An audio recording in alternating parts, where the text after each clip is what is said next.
예, 반갑습니다. 벌써 8월의 마지막 날이네요. 시간 참 빨리 가죠? 예, 빨리 갑니다. 우리 자옆사람과 함께 인사할 때요, 세월을 아낍시다 이렇게 인사할까요? 세월을 아낍시다. 예, 한 번 더 인사할까요? 주를 위해 삽시다. 예, 주를 위해 삽시다. 오늘 본문은 참 부담스러운 본문이죠. 이 본문을 읽을 때마다 어떻게 이런 삶을 사나 하는 생각이 듭니다. 자존심을 다 버리고 살아야 될 것인가? 속 없는 바보처럼 살 것인가? 원수를 사랑하고 미워하는 자를 선대하고 저주하는 자를 축복하고 모욕하는 자를 위해 기도하고 뺨을 치는 자에게 젖뺨도 돌려대고 겉옷을 빼앗는 자에게 속옷까지 거절하지 말고 구하는 자에게 주고 가져가는 자에게 달라고 하지 말고 또 대접받고자 하는 대로 대접하라. 예. 굉장하죠. 이제 세상에서는 이것을 이제 황금률이라 그러는데 원래 황금은 우리가 잘 가지지 못하죠. 예. 그만큼 이것을 우리가 겉보기에는 좋은데 실제로 이 말씀대로 우리가 소유하고 살아간다는 게 쉬운 게 아닙니다. 과연 이것이 가능하단 말인가? 도대체 예수님은 무슨 생각으로 지금 이 말씀을 하고 계시는 걸까? 우리 본문을 이해하기 위해서는 먼저 본문이 쓰여진 배경에 대해서 다시 한 번 더 짚고 넘어갈 필요가 있습니다. 지난 시간에 말씀드린 대로 11절 이하를 보시면 지금 예수님은 죽음을 앞두고 있어요. 자신을 어떻게 죽일까 하고 의논하는 서기관과 바리새인들을 의식하고 있는 겁니다. 그들을 의식하면서 하신 행위가 뭐라고요? 사도들을 세우신 거였어요. 예수님 죽음 이후에 당신의 그 사명을 이어나갈 사람이 필요했던 거죠. 그래서 오늘 이 주님의 가르침은 단순히 너희가 착하게 살아야 된다, 단순히 너희가 사랑하며 살아야 된다, 그런 가르침이 아닙니다. 이것은 하나님의 사명을 이루어나가는, 그러니까 하나님 나라 확장을 위해 세워진 제자 공동체를 향해서 하시는 말씀이에요. 그러니까 제자 공동체가 그 나라를 확장해 나가기 위해서 가져야 되는 모습이 뭐냐, 그들의 정체성이 뭐냐, 그들의 색깔이 뭐냐, 이런 것들을 지금 예수님이 말씀하고자 하시는 겁니다. 그러니까 결국은 사랑 아니냐 이렇게 생각을 하게 되는데 맞습니다. 결국은 사랑이에요. 그런데 그 전에 우리가 먼저 반드시 짚고 넘어가야 될 것이 있다는 거죠. 그게 뭐냐? 우리 36절 말씀 다 함께 읽어보겠습니다. 36절 시작. 아버지의 자비로우심 같이 너희도 자비로운 자가 되라. 아멘. 너희 아버지의 자비로우심 같이 너희도 자비로운 자가 되라. 이것이 사실 오늘 본문의 핵심입니다. 오늘 말씀은 기본적으로 원수와의 관계를 말하고 있습니다. 좀 확장시키면 우리가 살아가면서 만나는 모든 껄끄러운 대인 관계들을 포함한다고 할 수 있겠죠. 근데 이 대인 관계를 다루는 말씀이 오늘 본문을 쭉 보니까 35절까지는 다 인간관계에 대한 말씀이에요. 인간관계, 대인관계, 원수와의 관계, 다 그 이야기인데 이제 36절로 들어서면서 이것이 하나님과의 관계로 좁혀지고 있다는 것을 우리는 주목해야 됩니다. 그러니까 결국 주님이 지금 말씀하시고자 하시는 바가 뭐냐? 원수와의 관계, 이 대인관계는 먼저 하나님과의 관계로 풀어야 된다는 거예요. 그래서 너희 아버지의 자비로우심 같이 너희도 자비로운 자가 되라는 말씀은 이제 두 가지 면에서 굉장히 중요한 의미를 담고 있습니다. 보시는 바와 같이 첫째는 하나님을 아버지로 경험해야 된다는 거예요. 하나님을 아버지로 경험해야 된다는 거예요. 둘째는 그 아버지 하나님의 자비로우심을 깨달아야 된다는 것입니다. 예. 사실 이게 현대 사회에는 쉽지는 않아요. 아버지라는 존재가 존경받지 못하고 자녀들에게 혹은 가정에 상처를 주는 경우가 참 많지 않습니까? 제가 이제 휴가 기간에 오래전에 친구를 만났습니다. 학창 시절의 친구인데 그 친구가 지나온 이야기들을 쭉 하는데 자기 아버지 이야기를 하는 거예요. 예. 제 친구들의 가정들이 그렇게 썩 화목한 가정들은 아니었습니다. 예. 근데 이제 한 친구가 이제 하는 얘기가 그거예요. 이제 자기 아버지가 이제 젊은 날에 이제 바람을 피웠다, 외도했었다, 그런 얘기 하는 거죠. 예. 제가 이제 그 이야기를 모르고 지냈어요. 예. 굉장히 친한 사이였음에도 불구하고 그 이야기는 제가 이번에 처음 들었어요. 예. 우리 육신의 아버지를 생각하면 사실 오늘 본문이 우리 가운데 턱 막힙니다. 하나님을 아버지로 경험하라는 거 턱 막히죠. 그러나 우리가 이제 이 본문을 이해할 때 우리가 경험한 육신의 아버지의 관점이 아니라 성경에 기록되어져 있는, 성경에서 소개하는 아버지의 관점을 우리가 회복해야 된다, 그것을 말씀하는 거죠. 그리고 두 번째는 뭐냐면 그 아버지 하나님의 자비로우심을 깨달아야 된다. 자비로우심을 깨달아야 된다, 그렇게 말씀하고 있어요. 여러분, 우리가 오늘 이 말씀을 읽으면서 기억해야 될 것은요, 지금 이 부담스러운 말씀은 한 나라의 군주가 신하에게 내리는 어명이 아닙니다. 직장의 상사가 부하 직원에게 아주 힘겨운 지시를 내리는 것도 아닙니다. 또 종교적 율법주의에 사로잡혀 있는 어떤 종교 지도자들이 자신의 신도들을 확 영적으로 끌어매기 위해서 어떤 정죄감을 주려고 하는 이야기도 아니라는 겁니다. 이것은 분명히 아버지가 그 사랑하시는 자녀들을 향해서 그 자녀들을 위해서 하시는 말씀이라는 거죠. 그래서 지금 주님께서 하시는 말씀이 뭐냐면 하늘의 하나님이 바로 너희 아버지다라는 사실이에요. 뒤집어 말하면 하나님을 아버지, 그 육신의 아버지의 모티브가 아닙니다, 여러분. 육신의 아버지는 하늘 아버지에서 사실은 그 모티브를 가지고 오는 거예요. 순서를 우리가 뒤바꾸어서 생각해서는 안 된다는 겁니다. 그러니까 하늘의 하나님이 너희 아버지라는 것인데 그 하늘의 하나님을 아버지로 받아들이지 못하는 자는 절대로 이 대인관계, 원수의 관계를 해결할 수 없다는 것을 지금 말씀하시는 거예요. 그래서 결국 이것은 신뢰의 문제로 뻗어나가게 됩니다. 하나님을 아버지로 받아들이는 그 믿음과 신뢰가 없이는 원수와의 관계에서 내가 원통하고 억울해서 살 수 없다는 말이 되겠죠. 그래서 복수가 복수를 낳는 악순환이 반복되는 겁니다. 원통하고 억울하니까 갚아줘야 되고 또 그 갚음을 당한 상대는 또 속으로 벼르고 있다가 또 기회가 되면 또 나를 치고, 이게 이제 악순환이 되는 거죠. 그렇다면 하나님을 아버지로 신뢰한다는 것이 뭘까? 하나님이 언젠가는 내 억울함을 갚아주겠지. 그분은 공의로운 분이시니까 반드시 내 원통함을 갚아줄 거야 라고 생각하는 신뢰를 오늘 본문이 말하는 게 아니에요. 물론 성경에 보면 하나님은 공의로운 분이시기 때문에 반드시 하나님의 때에 공의를 드러내시고 악을 갚으시는 분이 맞습니다. 그런 부분이 있죠, 신앙생활을 할 때. 그러나 안타깝게도 오늘 말씀은 그런 신뢰가 아닙니다. 우리가 이제 너무 그런 하나님의 공의에만 포커스를 맞추고 있다 보면 이제 시험에 드는 거예요. 왜일까요? 하나님의 때와 나의 때가 다르거든요. 하나님은 그 공의를 내 때에 이루지 않으시고 내 자녀 때에 그 공의를 이루실 수도 있습니다. 여러분 어떻게 생각하십니까? 그럴 수 있어요. 오늘 본문이 우리에게 말하는 건 뭐냐면 하나님의 자비로우심을 신뢰하라는 말입니다. 너희 아버지의 자비로우심 같이 너희도 자비로운 자가 되라. 목사님, 이건 제 생각과 좀 다른데요. 원수에게 자비를 베풀라니요. 여러분, 오늘 이 말씀은 원수에 대한 복수를 생각하기 이전에 먼저 하나님께서 나에게 복수하지 않으시고 나에게 자비를 베푸신 분이었다는 것을 생각하라는 말이에요. 즉 그분이 온전히 나를 용서하셨다는 것을 신뢰하라는 말입니다. 이런 차원에서 신뢰의 문제인 거예요. 여러분, 제가 질문합니다. 여러분들은 그분께서, 하나님께서 나를 온전히 용서하셨다는 사실을 믿으십니까? 그 목소리가 작잖아요. 우리 4층 신뢰하십니까? 왜 3층이 대답하세요?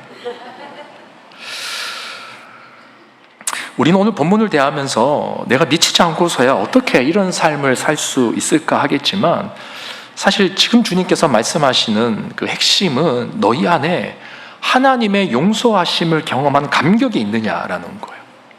너희 안에 하나님의 자비로우심을 깨달은 적이 있느냐라고 물으십니다.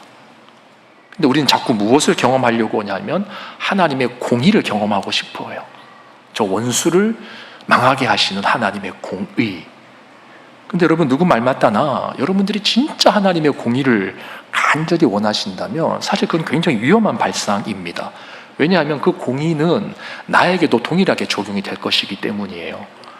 하나님이 정말 공의로운 분이어서 하나님 저 원수 나를 힘들게 하는 저 사람을 좀 하나님 어떻게 한 방에 좀 해결해 주십시오 라고 했을 때 그분이 정말로 즉각적으로 반응하셔야 되는 분이라고 한다면 또 누군가가 나는 모르고 있는데 나를 대상으로 해서 하나님 앞에 눈물 흘리며 이를 갈고 있을 수도 있잖아요. 하나님, 저 이상열 목사 강단에서는 저렇게 웃으면서 화난 척 하는데 사실 내 저 사람한테 받은 한이 있습니다. 막 울면서. 근데 그거는 여러분, 나는 그렇게 의도하지 않았다, 이게 중요한 게 아니에요. 내 의도와 상관없는 거예요. 나는 그런 의도가 아닌데 상대방이 그 아픔을 겪었다며, 그리고 누가 봐도 정말 아플 만한 일이라면 그 하나님의 공의가 나에게도 임해야 되는 것 아닙니까? 근데 우리는 자꾸 그런 공의만을 생각하고 그런 하나님을 체험하기를 원한다는 거죠. 여러분, 굉장히 무서운 줄 우리가 알아야 돼요. 정말 나를 힘들게 하고 핍박하는 그 원수가 망하기를 바라고 그 원수를 하나님께서 개입하셔서 어떻게 처단하시기를 바란다고 할 때 나는 거기에서 자유로울 수 있는가 생각해 봐야 된다는 겁니다.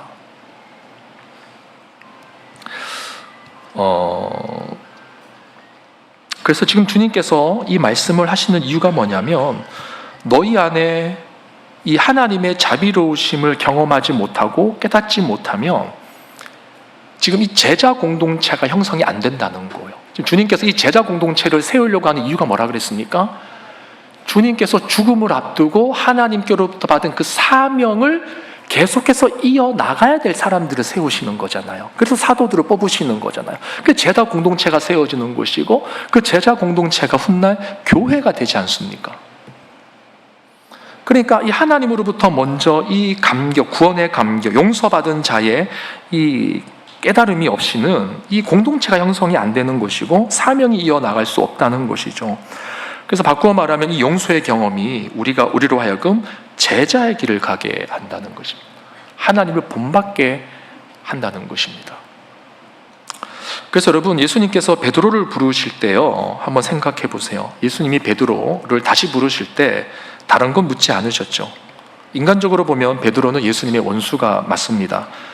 절대로 배신하지 않겠다고 해놓고서 3번이나 부인하지 않았습니까? 근데 예수님은 베드로를 다시 부르실 때 너 왜 나 배신했어? 내가 분명히 닭 울기 전에 네가 나를 3번 부인할 거라고 내가 이미 귀뜸해줬잖아.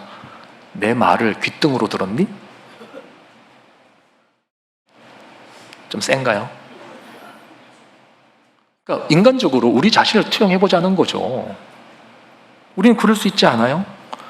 야, 내가 이미 너한테 경고까지 했건만 너 조금도 주저하지 않고 바로 배신하더라? 왜 그랬어? 이렇게 묻지 않으셨다는 거죠. 대신에 이렇게 물으셨어요. 네가 나를 사랑하느냐? 네가 나를 사랑하느냐? 네가 나를 사랑하느냐? 그러자 베드로가 아주 면목이 없겠죠. 주님의 그 눈을 보는 순간 자신이 예수님을 배신할 때 예수님과 베드로의 눈이 마주쳤다라고 성경이 나오거든요. 그러니까 그 눈빛이 떠오르지 않았겠어요? 그리고 이 장면이 예수님이 지금 이제 모닥불을 피워놓고서 제자들을 맞이하신 장면인데 베드로가 그 모닥불 앞에서 예수님을 부인하지 않았습니까? 그러니까 그 상황이 이제 오버랩이 되면서 아마 베드로는 고개를 들 수 없었을 거예요. 고개를 푹 숙이고 흐느끼듯이 아주 목이 만한 소리로 네 라고 답을 했어요. 그러자 주님은 조금도 주저하지 않으시고 그 자리에서 바로 사명을 주셨죠.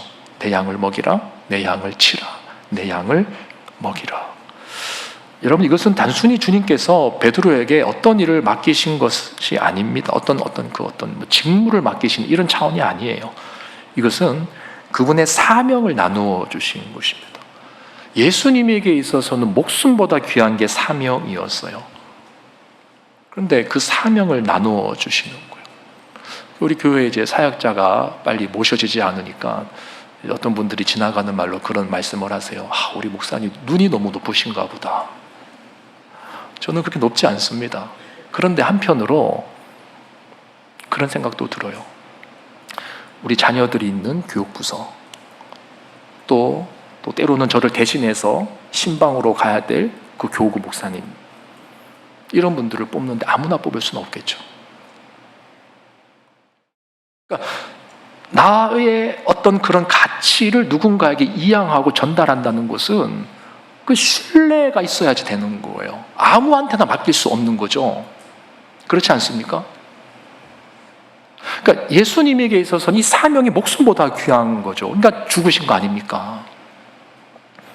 근데 이 사명을 지금 누구에게 나눠주고 있냐? 베드로에게 나눠주고 있어요. 그래서 여러분, 우리가 누군가에게 내가 가지고 있는 이 가장 고귀한 사명을 나누어 준다는 거, 혹은 내 인생의 중요한 가치, 철학을 누군가에게 나눠준다는 것은 그 사람을 신뢰한다는 것입니다.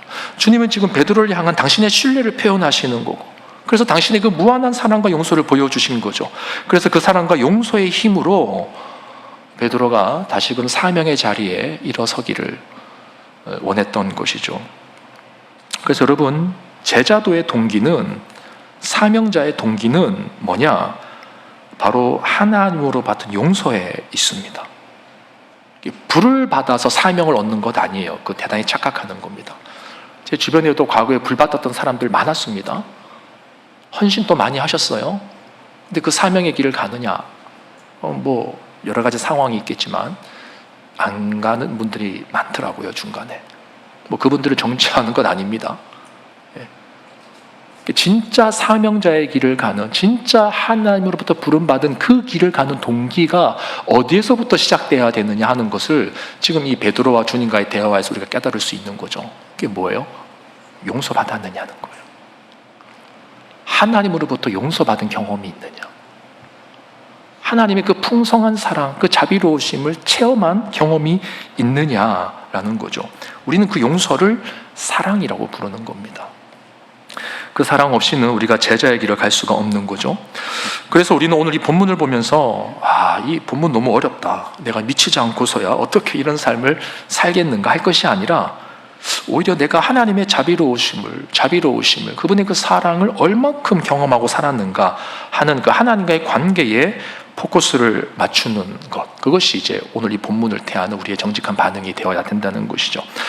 그래서 여러분, 중요한 것은 사랑의 방법이 아니라 동기입니다. 세상에 이기적인 사랑이 얼마나 많습니까? 그렇죠? 사랑의 방법은 중요하지 않아요, 사실은요. 동기입니다, 동기. 어떻게 사랑할까가 아니라 무엇이 그 사랑을 가능하게 하는가라는 문제예요. 근데 대부분의 사랑은 다 이기적인 동기에서 시작되는 거죠.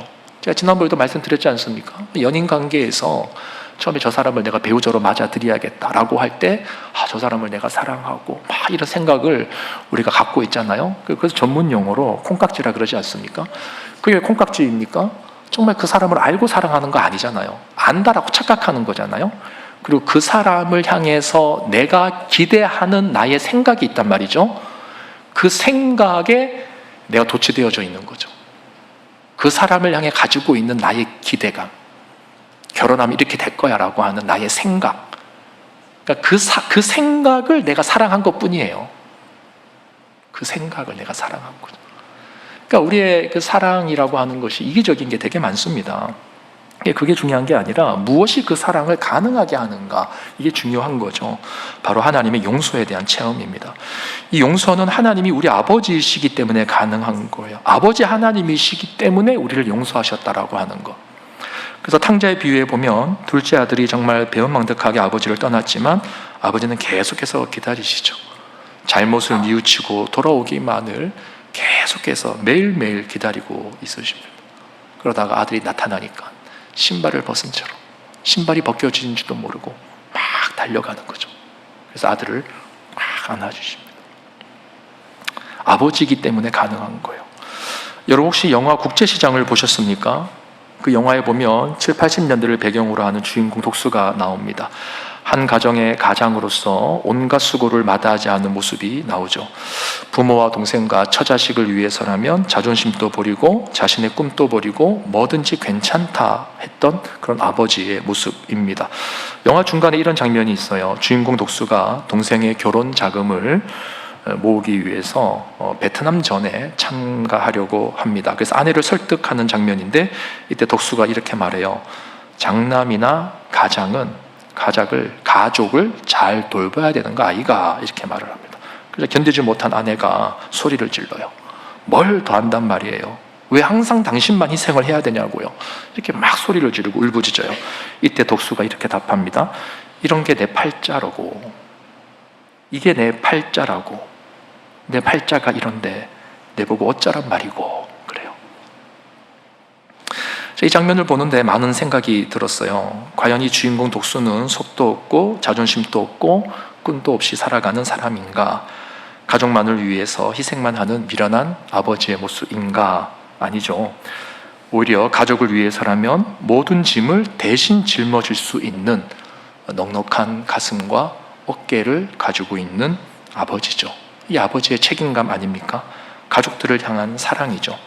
자존심이 없어서 아니죠. 머리가 모자라서도 아니고 세상을 초월해서도 아니죠.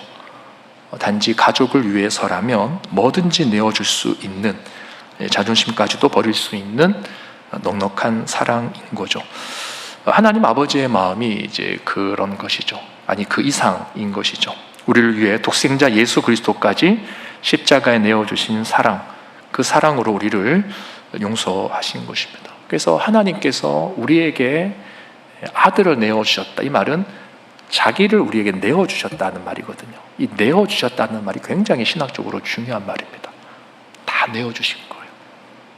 여러분 로마서 8장 32절 한번 같이 읽어볼까요? 자기 아들을 시작. 우리 모든 사람을 위하여 내주시니가 어찌 그 아들과 함께 모든 것을 우리에게 주시지 아니하겠느냐. 예, 자기 아들을 아끼지 아니하시고, 이거는 하나님께서 자기 자신을 내어주셨다는 뜻이에요.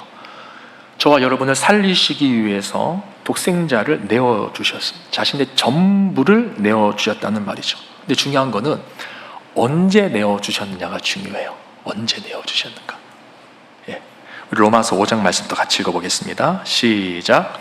곧 우리가 원수 되었을 때에 그의 아들이 죽으심으로 말미암아 하나님과 화목하게 되었은즉 화목하게 된 자로서는 더욱 그의 살아나심으로 말미암아 구원을 받을 것이니라. 아멘. 자, 여러분 귀가 따갑도록 이 말씀을 들으셨을 거예요. 그러나 우리가 날마다 새겨야 될 내용입니다. 하나님이 언제 자기 자신을 우리에게 내어주셨다고요? 우리가 하나님과 원수 관계에 있을 때, 하나님과 원수 관계에 있을 때, 원수 관계에 있을 때, 친밀할 때 내어주는 거는 쉽죠. 제 아내만 해도, 저희 부부 관계만 해도 친밀할 때는 다 내어줍니다. 근데 한번 딱 찬바람이 불고 나면, 여러분 저만 그런 것처럼 웃지 마세요. 근처도 안 가잖아요. 그런 경우 많죠. 그런데 하나님과 우리의 관계는 원수되었을 때라는 거죠. 원수되었을 때 하나님께서 내어주신 거죠. 그래서 지금 주님께서 하시는 말씀이 그거예요. 하나님께서 원수된 너희들을 위해 모든 것을 다 내어주었는데 너희도 원수를 위해 좀 내어주면 안 되겠니? 그거 말씀하시는 거예요. 너희도 원수를 위해 너의 자존심을 좀 내어주면 안 되겠니? 원수를 위해 저주가 아니라 기도를 좀 내어주면 안 되겠니? 원수를 위해 너의 물질을, 너의 시간을, 너의 노력을, 너의 재능을, 너의 손을 좀 내어주면 안 되겠니? 그거 지금 주님 말씀하시는 거죠. 따라서 오늘 이 본문에서 너희 아버지의 자비로우심 같이 너희도 자비로운 자가 되라 하는 이 말씀은 너희들이 자존심을 다 버리고 살아야 된다의 강조점이 있는 것이 아니라 오히려 그 자존심의 문제가 끼어들 틈이 없을 정도로 그 넉넉하고 부유하시고 풍성하신 원수 되었을 때라도 우리에게 다가오신 그 하나님의 넉넉한 사랑을 신뢰하고 경험해야 된다. 것을 말씀하시는 거죠. 그래서 여러분 우리는 원수를 사랑하기 이전에 하나님 앞에서 본래 내가 어떠한 존재였는가 하는 것을 처절하게 깨달아야 됩니다. 하나님과 원수된 관계였다는 거예요. 그리고 그 원수된 나를 조건 없이 사랑하신 하나님의 사랑을 우리는 사모해야 돼요. 그래서 그 부유하신 하나님의 사랑에 우리의 시선을 고정하고 살아가는 것, 그게 신앙생활인 것입니다. 이 설교를 준비하다가 오래된 복음 선거가 떠올랐어요. 사람을 보며 세상을 볼 때 만족함이 없었네. 자, 우리는 다들 연식이 오래돼가지고 이제 아직까지 이걸 다 알아요, 여러분. 사람을 보고 세상을 볼 때 만족함이 없었다. 어린 시절에 그 교회 그 마룻바닥, 옛날에 그 마룻바닥이었지 않습니까? 그 그 마룻바닥에 앉아서 이제 이 찬양을 이제 부를 때 어른들이 보면, 그때 뭐 제가 초등학교도 들어가기 전이고 그럴 때인데 막 크게 불러. 이 찬양을 엄청 세게 불러요. 막 물론 이제 곡 자체도 빠른 리듬이긴 하지만 진짜 막 동남풍아 불어라. 누가 이거 제일 크게 부르는지 아세요? 아줌마들.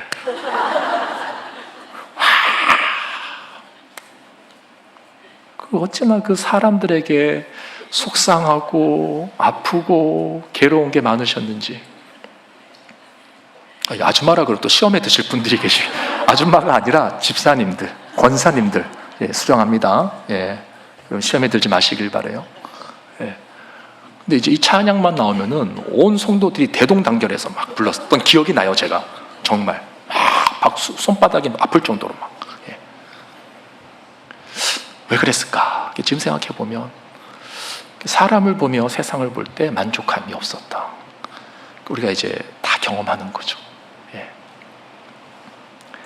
그래서 여러분, 우리가 하나님의 사랑에 시선을 고정하며 살아가야 된다는 거예요. 그래서 하나님의 사랑에 시선을 고정하며 산다는 것이 뭐냐라고 했을 때, 물론 십자가의 사랑을 우리가 가장 먼저 바라봐야 되겠지만 그것 외에도 오늘 본문이 또 우리로 하여금 보라라고 하는 것이 있어요.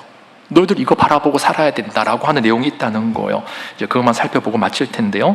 우리 37절 한번 읽어볼까요? 37절 시작. 그러면 너희가 비판을 받지 않을 것이요 정죄하지 말라 그리하면 너희가 정죄를 받지 않을 것이요 용서하라 그리하면 너희가 용서를 받을 것이요. 자, 너무너무 유명한 말씀이죠. 잘 보십시오. 비판하지 말라, 비판받지 않는다. 정죄하지 마라, 정죄받지 않는다. 용서하라, 용서받을 것이다. 이 말은 이제 뿌린 대로 거둔다라는 말이 되겠죠. 내가 뿌린 대로 거두게 된다. 근데 이것을 오해하시면 안 됩니다. 세상 사람들은 이제 소위 처세술의 일종으로 이렇게 뿌린 대로 거둔다라고 생각하고 사람들과 인맥 관리를 하죠. 예, 인맥 관리를 하죠. 내가 뿌린 만큼, 내가 심은 것만큼 이렇게 상응하는 결과를 이제 사람에게 기대하는 거죠. 상대방에게 기대하는 거죠. 근데 오늘 본문에서 예수님의 말씀은 전혀 그런 말씀이 아닙니다. 원수를 향하여서 심고 뿌리고, 그러니까 다시 말해서 용서하고 거저주되, 여기까지는 맞아요. 근데 그 기대를 그 사람에게서 하는 게 아니라는 거죠. 내가 이만큼 했으니까 네가 이만큼 해줘야 되지 않느냐, 이게 아니라는 거죠. 그러면 누구로부터 기대하라는 말입니까? 하나님으로부터죠. 자, 38절 같이 읽어보겠습니다. 시작. 주라 것이니 곧 후이되어 누르고 흔들어 넘치도록 하여 너에게 안겨주리라. 너희가 헤아리는 그 헤아림으로 너희도 헤아림을 도로 받을 것이니라. 자, 여기에 지금 주어가 안 나오는데요. 주라, 그러면 너희에게 줄 것이다. 그러니까 원수에게 주면 원수가 나에게 갚아줄 것이다.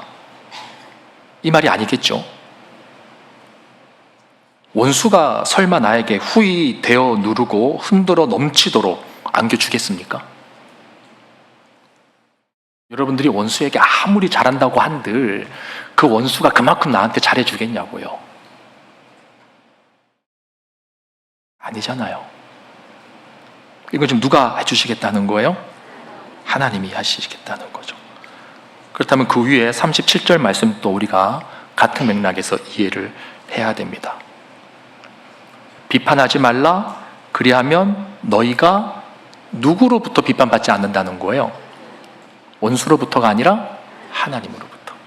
정죄하지 말라, 그러면 너희가 누구로부터요? 하나님으로부터. 용서하라, 그리하면 너희가 누구로부터요? 하나님으로부터 용서받는다는 얘기예요. 그러니까 우리는 원수가 망하고 원수가 고통당하는 것을 기대할 것이 아니라, 혹은 원수로부터 뭔가 내가 그에 상응하는 대가를 받을 것을 기대하는 것이 아니라, 하나님께서 나를 자비롭게 풍성하게 대하실 것을 기대하라는 겁니다. 그러니까 원수와 상관없이. 그러니까 여러분의 삶 속에 자꾸 원수를 이렇게 집어넣으셔가지고 하나님이 내 삶 속에 베푸시는 풍성한 은혜들을 놓치시면 안 된다는 거죠. 근데 우리는 자꾸 원수가 망하기를 기대하고 살죠. 여러분, 이것은 굉장히 중요한 관점입니다. 우리의 인생에 불편한 관계가 없을 수는 없어요. 원수와 같이 나에게 해를 가는 사람들도 있죠. 그런 사람들이 당장에 사라지는 것도 아닙니다. 그런데 내가 그 상대로부터 정당한 대우를 받지를 못하는데 어떤 일이 발생하느냐 하면 하나님께서 다른 영역에서 나를 채워주시고 세우시고 헤아림을 받게 하시는 역사가 나타난다는 거예요. 만약 우리가 그 원수와 같은 상대로부터 어떤 보상을 받는다면 앞서 말씀드렸지만 우리는 절대로 차고 넘치는 대우를 받지 못합니다. 아마 마지 못해서 원수가 나에게 그래 네가 이 정도까지 나한테 했으니 내가 참 인간된 도리로서 이 정도는 너한테 내가 해줘야겠다, 뭐 그 정도밖에 없는 거예요. 또 만약에 우리가 그 사람이 망하는 것을 본다면 우리는 그 사람이 망하는 것을 보고 되게 당연하게 여길 거예요. 드디어 하나님이 내 기도를 들어주셨다 그러고 내가 의로웠어라고 착각할 거란 말이에요. 여러분들의 원수를 하나님이 당장에 원수들에게 벼락을 안 내리시는 이유는 이것 때문입니다. 당장에 여러분의 원수에게 벼락이 내리면 우리는 반드시 내가 옳았다라고 생각할 거예요.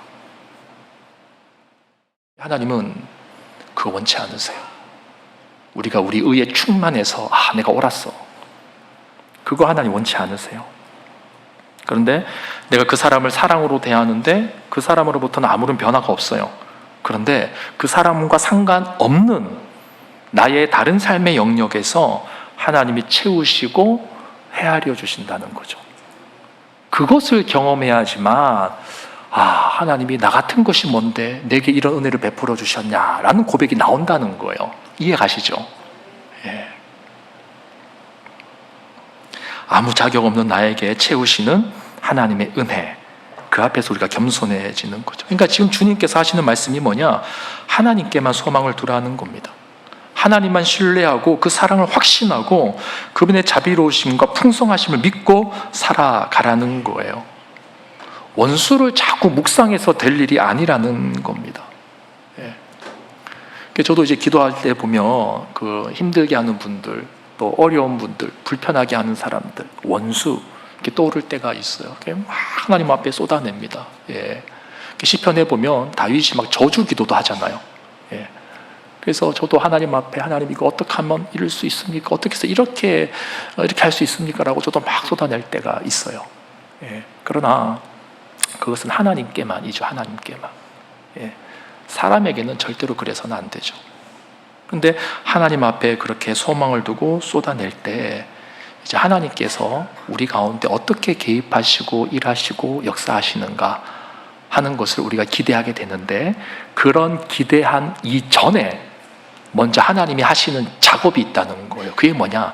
하나님이 내 죄를 보게 하신다는 거예요. 내 죄를. 내가 하나님으로부터 어떤 은혜를 받은 자인가, 내가 하나님으로부터 어떤 용서를 받은 자인가, 하나님이 반드시 그 작업을 먼저 하십니다.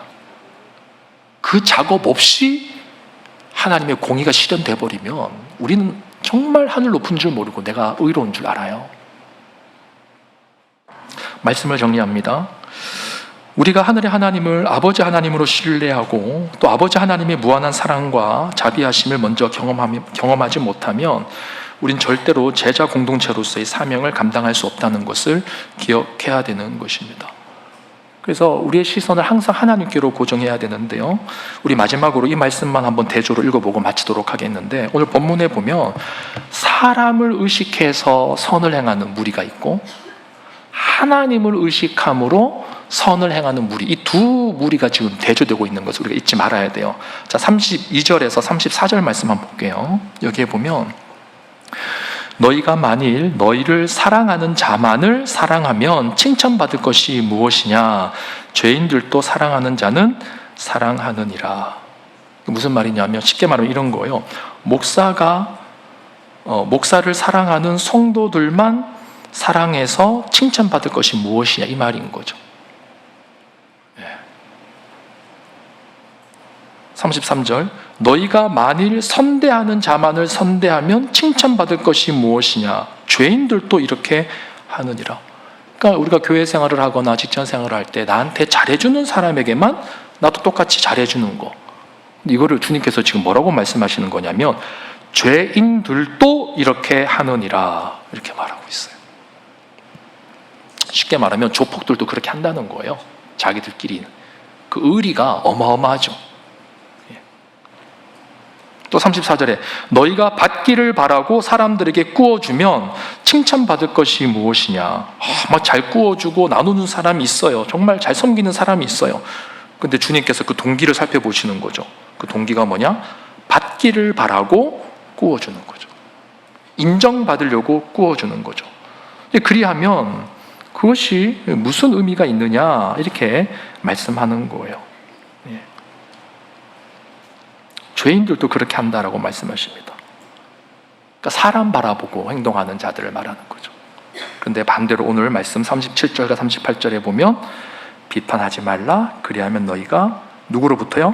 하나님으로부터 비판받지 않고 하나님으로부터 정죄받지 않고 하나님으로부터 용서받고 하나님으로부터 후회되어 누르고 흔들어 넘치도록 받을 것이고 하나님으로부터 헤아림을 도로 받을 것이다. 아멘. 여러분, 우리의 신앙생활은 하나님 바라보는 것입니다. 하나님 바라볼 때 하나님께서 우리가 가야 될 길을 말씀해 주세요. 하나님 바라볼 때 하나님께서 우리에게 갚아주시는 능력을 허락하십니다. 그 은혜가 우리 모두에게 있기를 주님의 이름으로 축원합니다. 우리 다 함께 일어나서 들은 말씀 가지고 한번 찬양하겠습니다.